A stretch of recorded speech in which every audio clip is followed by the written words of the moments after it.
ഈ വാഹനത്തിന് പിന്നാലെ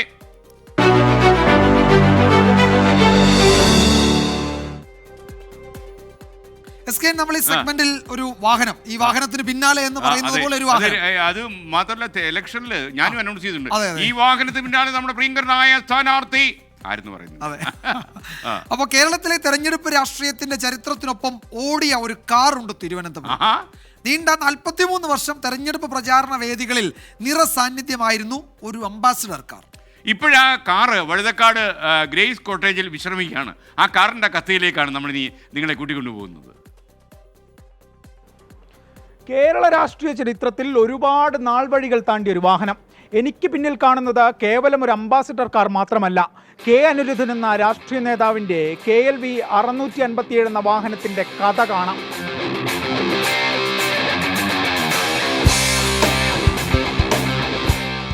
ആയിരത്തി 1960കളുടെ തുടക്കം. കേരളത്തിൽ കാറുകൾ സജീവമായി തുടങ്ങിയിട്ടില്ല. കമ്മ്യൂണിസ്റ്റ് നേതാവായ കെ അനിരുദ്ധൻ അക്കാലത്തൊരു അംബാസിഡർ കാർ വാങ്ങി. KLV 557 രജിസ്ട്രേഷനിലുള്ള ആ കാർ പിന്നീട് അങ്ങോട്ട് കേരള രാഷ്ട്രീയത്തിനൊപ്പം സഞ്ചരിച്ചു.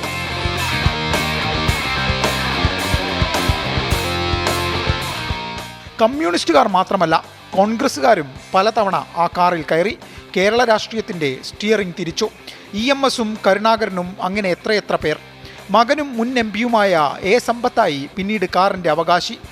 ഇന്ന് വ്യത്യസ്ത രാഷ്ട്രീയ കക്ഷികളിലും വിവിധ ചേരികളിലും നിൽക്കുന്നവരായിട്ടുള്ളവർ, അതിൽ പലരും ഒപ്പം അവരുടെ മുൻഗാമികളായിട്ടുള്ളവർ ഒരുപാട് പേര്, ഒത്തിരി പേര് ഇതിൽ യാത്ര ചെയ്തിട്ടുള്ളതാണ്.